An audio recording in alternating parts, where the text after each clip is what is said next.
Welcome to Manos y Oficios. Today we are at the Antioquia retreat where we will visit Camilo Bernal. He is going to teach us how to groom horses properly.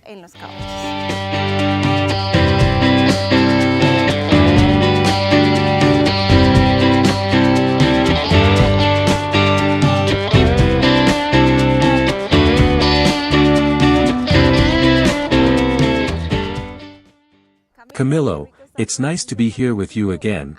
Before in a program we had a first approach to horses, now I come to you to teach me how to groom horses properly. Well, now it is very good that they are here again and that we can continue with the process that you already started having contact with them and knowing how they behave, and now a closer contact today from the cleaning and hygiene part. Exactly, what are we going to do today then? Today we are going to groom the horse in general, in two ways. One is the dry grooming of the horse and the other is the wet grooming of the horse. We are going to work with Yenova, the mare in the background, with the that you integrated that time. The pasture comes as it is, that is, with its dirt, with its swamp, with everything as it is. Then, first we are going to clean it dry, then we clean it wet, and we will understand. Also in a certain way, because what we do to them is not important to them, that is, this grooming or these management practices related to horse hygiene are very important to us and we love them, but for them it does not have. In other words, it would be more like something aesthetic for us because for them it does not represent anything functionally. That is true, that is really like that. There are two factors for which they are not interested in smelling berries and wild walnuts and chamomile. No, that is not important to them. Why? Because they have two important reasons. One, they have their own smell, and when they recognize each other, they are close. They recognize each other through their own smell. In other words, Yenova recognizes Candy and knows even if she is sick or healthy through the smell, and the same with the other horses. Then when they smell something different, for them it is strange and clever. What do you think is the first thing a horse does when I bathe it and put it in the stall or release it to the paddock? Well, how to clean yourself, right? No, they don't clean themselves. They roll around, they get dirty, especially in the managers that, as in a manger, they are with their own urine and their own shit in there, then they smear themselves, that is. They are interested in smelling all this that we put on them. So they smear themselves with horse so they can smell themselves. Ready? The same in the paddock. So the concept that we have of grooming is, as you say, more aesthetic. We like to see a shiny horse, shiny with its clean mane, and its loose and beautiful and shiny laundry. But that is not important to them, so they do their cleaning very differently from what we have as a concept of cleaning. They wallow in the swamp, they wallow in the sand, they protect themselves from the environment, from bugs, smearing things.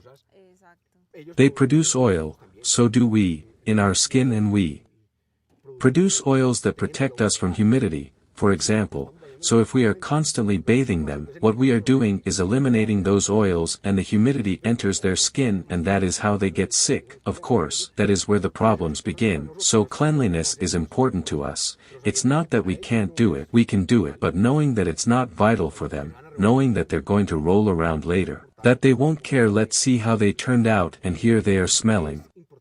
And that it is important to us unless there is suddenly a health issue, that you have to apply some medicines or drugs or things to be able to have an effect on the skin due to a fungal problem or whatever, because there you do have to take a bath, you have to clean, and you have to apply. Likewise, dry cleaning is very important to do before saddling a horse, because I can't leave it with all that dirt and all that swamp on top of that, because rubbing against the carpet with the saddle is going to peel it. That is, it's like in others we put shoes with pebbles inside that bother us, so for them that is important for handling their for the riding part and after riding your horse. Since surely it will be sweating, it will be dirty, and the whole thing you can take a bath to remove the sweat, but you don't necessarily have to add shampoo or soap. With the little water it also kind of refreshes it and it comes out. It's enough. The same for them. When I let go and remove the saddle, he goes and rolls around. He just wipes himself, no problem. So it's important that it be done, it's important to know how it's done. but it's much more important to know that it's not as important to them as it is to us. Yes, fundamental. Well, what is this dry cleaning thing? Dry cleaning is something that we do through rubbing. It is, easily, basically rubbing the horse with some elements that I am going to teach you right now to loosen that dirt and that skin cells, old hair, swamps, whatever it is that it accumulates over time there. True, in the manger. Because the shavings and the dung or remains of whatever may be in the shavings, and that gets in the way, then the horse is rubbed, brushed, and all this is removed amount of foreign material, simply to clean it, of dried material. So it's essential, that is, I can't do the normal washing, without first doing the dry cleaning. I can't skip that step or it doesn't matter. You can skip it, but it's like mopping without sweeping. It's more difficult to mop without having swept. So first you sweep, then you mop, and even if it's two jobs, the second one is easier for you. But if you wash the horse when it's dirty, it means consuming more shampoo, more soap, more time. Well, it will take you longer and you didn't necessarily remove everything it had. So it's more like a logical trade process. First dry and then wet if required. If not required, then it is not done. Dry cleaning can be done daily. In fact, they do it when they join one horse with another. They put their necks together and scratch. And they are doing a dry cleaning themselves. They are scratching their neck, the back, and then they wallow and whatever. But they do the same thing that we are going to do right away. Like mutual grooming. Yes, it's correct, it's grooming. They do it normally. They don't have a problem and they recognize it well, and they like it. The wet one, well, maybe not, but we still do it. They still look cute on us, so we do it for them when necessary and when possible. Camilo, and you have to take some recommendations into account. Let's say when doing these types of washing, as some tips that suddenly work. What mistakes are commonly made? Come, we are going to see the same during the process, where it is better to do it, to locate oneself, to stop for safety for them and for us, as it is better to do it. Always do it in a large place. That is, a place where if the horse gets scared for whatever reason, then I can run and he doesn't suffer, he doesn't fall to the ground, he doesn't get hit, he doesn't go off to hurt himself or in any other way. A very slippery floor will slip. In a wet bathroom it will end up slipping, due to the contact of the horseshoes with the wet floor and such. So no, more security concepts that we are going to see, and no, I think the most important is to understand that it does not have the same importance for them. So if he rolls around after we gave him a super careful bath, do not run to bathe him again. No, and not to get angry with him, because they don't understand it the same way, they don't understand it and they don't share it. Then understand that they are just like that. They don't share our idea of cleanliness, and if they wallow, it's their nature and not ours. It's just that. Ready, Camilo? So how about we go and start? At once we go over there and do the cleaning.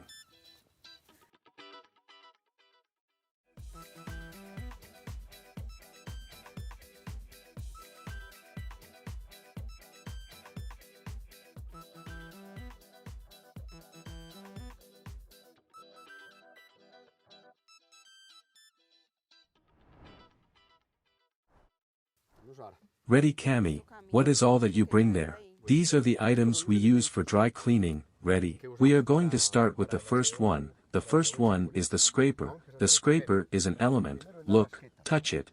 It is a rubber element. In this case, with some little hard teeth. What this helps us is to loosen everything that it has a swamp. All that is dry helps us. It can also help us with the most polished little teeth. There are some that are metallic. There are even people who make them with a little board and soda lids. Yes, it can be done. Why not? They do damage. True, they are. Breaking it down precisely, and with that it can be done. There is no problem. So, the first one is the scraper. With the scraper, when we start, we are going to work in circular movements. Then comes the brush. There are two types of brushes. one with softer bristles, look at this one, which has softer bristles and another which is made of stiffer bristles. This soft bristle is used to remove what we have loosened in the body. That is, we sweep what was spoken with the scraper, and it is swept in the direction of the horse's hair. The horse's hair goes towards always behind. Yes. To remove the dirt, and this one that is harder is used to comb. Clinically true, because it helps us to remove a little more of that dirt that it already has. These pasture braids, then you have to take them off, and well, but it's a job we're going to do right now, and the other thing we're going to do is here. It's cleaning the hooves. Yes. It's like cleaning the nails. Exact. What even in the pasture, the material that accumulates usually comes out due to their movement. Not in the manger, it stays there in the manger. So when that sticks to it, it rots a very important part of the hoof, which is called the key or slit, and the helmet loses function. Then you have to do it, yes, or yes. We don't have any other.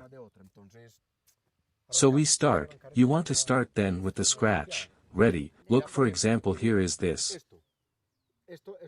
These are mosquitoes that in this time of so much winter they are accumulating in certain points. Right? And they are making them like little peels. So there we are helping to remove that and make it easier and easier for her. Even her well-being, because it seriously hinders them a lot. It's the same, Camilo.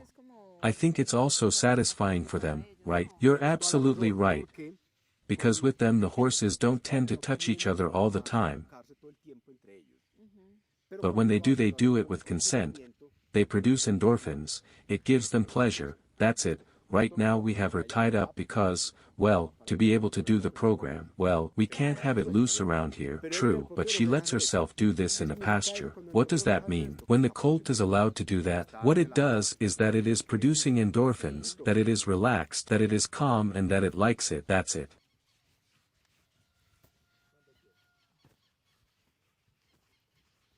Well, Sarah. So we scratched the neck, hands, and now we are scratching the back.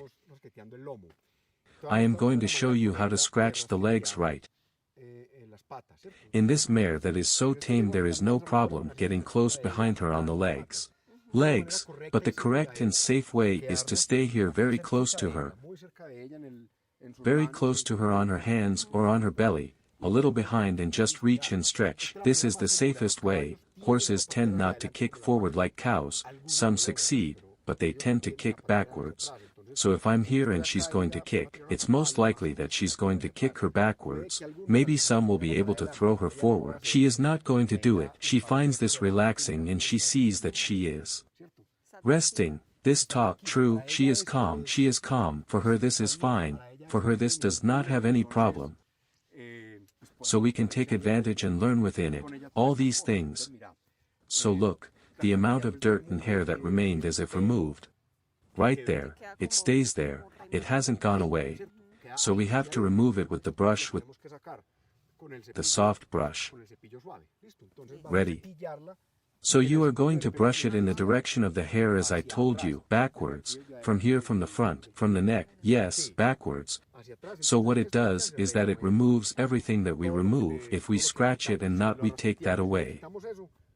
We didn't do anything. We didn't do anything. What we did was simply bring out all that dirt, and it's already getting more of it, especially if we're going to throw it back into the paddock. There's no problem brushing it because she's still going to clean it there and leave. She's going to clean herself. Well, now we're going to give the mane a little brushing, although it won't be completely clean because it's dirty, that's it. Then we're going to do that with more care. After the wet bath, then with the brush. Harder, you do it downwards. And we are also helping her to remove a little bit of that old hair that is given to her. Half untangling there. Ready then, put the brush here, and now we're going to clean the hooves. True, it's very easy. Anyway, I'm here next to her. Ready? Okay. I ask her to raise my hand. I do it here like a caress and she raises her hand to me. And look that she already has a lot of dirt there, because obviously we are in a strong winter and such. What do we do with this? Remove the dirt. We remove it here or here. That's it. No, but if there is a very easy direction, and it is. Here are a couple of corners. Here next to the heels that go towards the center of the hoof. That's it. Look what there it is, cleaned like that groove that joins the frog with the sole. Look. This is the frog, this one that is here that has a consistency like a little eraser, and this is the sole. All this is the sole. All this part is what it makes contact with the ground. Here I have one. That has a little brush and we clean it a little more. Okay. As I told you in the paddock with their walker, this falls off on its own. But not in the manger, this has to be done for them. Exactly, so that this frog can maintain its function and its size, and obviously when it makes a mistake, when the horse is poised, its size is corrected.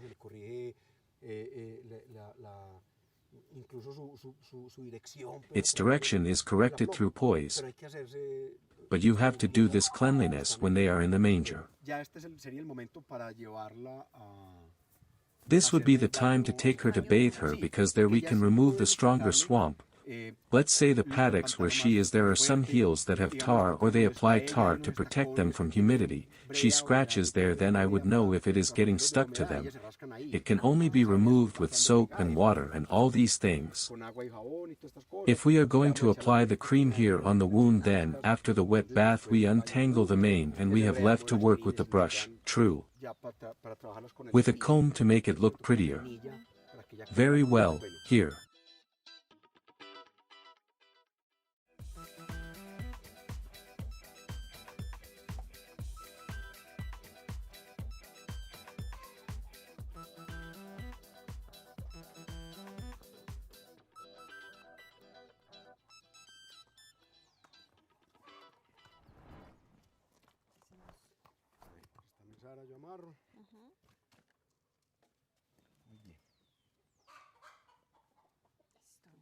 So we are going to complete the cleaning with the wet bath, ready.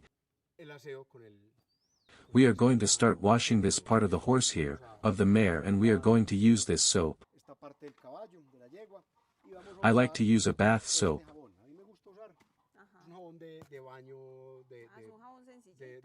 Not normal clothes. I like these kinds of soaps because they don't dry out the horse's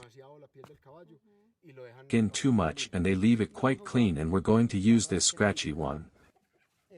What we're going to do is wet it. So how to rub the soap? We're going to wash the mane. All the body.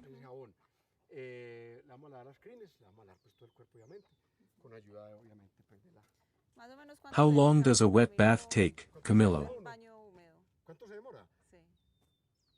No, it depends on the horse, it depends on how filthy it is, too, true. Look here, right now its legs are very dirty because it comes from the paddock, true. A horse in a stable takes one less time. A horse that is like paddock, one tends to take a while longer, about 15 minutes. It's just that. For her it's a situation she enjoys. She, not everyone, but she does enjoy it, that's it. Then we start wetting the horse. Being very careful not to wet at the ears, they don't like it, they get in their way, that water stuck in their ears annoys them. So no, do it to wash your face better with a cloth, with something that doesn't get water on it, well, from a stream. How do they like the water? Normal if it's cold. Like or dislike is very relative because we don't know. That's it, we don't really know what they like, what they don't like. So if it's cold, take a bath with cold water, and it's usually cold, so start here with the soap from here. I started applying the soap well everywhere, and when you have a foam in the soap you apply the scraper.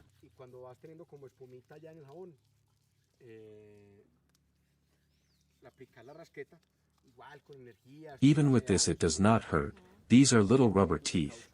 Very soft, but they help to remove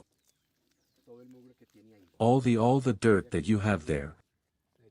Do it here where you have the wound, where the flies, that's where we are going to concentrate a little more immediately, and that's it. The application, if it's very tight, I apply it here, little water, here, give it up there, that.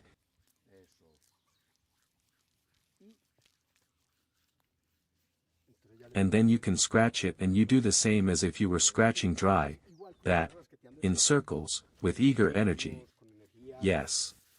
So that it removes all that, and so that if there are shampoos or medicated soaps for treat fungal problems, dermatitis problems, is it for something that you have to use them after bathing? This normal bath, yes, to remove the dirt so as not to apply the soap that is medicated on the horse's dirt, then. But these are special cases. I am going to wash the horse's little tail. I'm going to wash his tail. So we do this way. We wet him.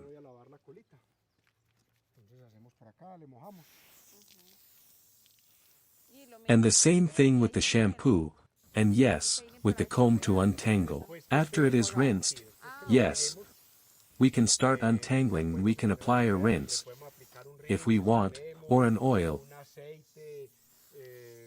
any element that helps to untangle. There we do have 1,000 varieties of elements that help the bristles untangle. There we do have 1,000 very good products that help to make the process easier. Then, again, she is gentle, and look, she stays there quietly in the process of washing her tail, so there we are left.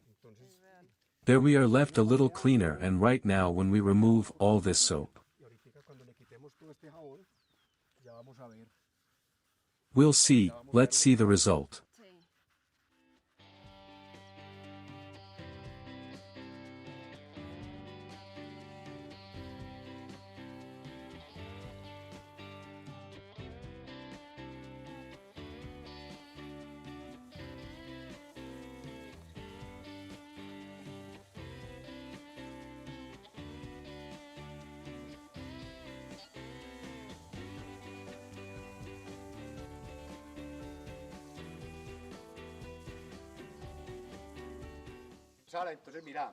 Then look.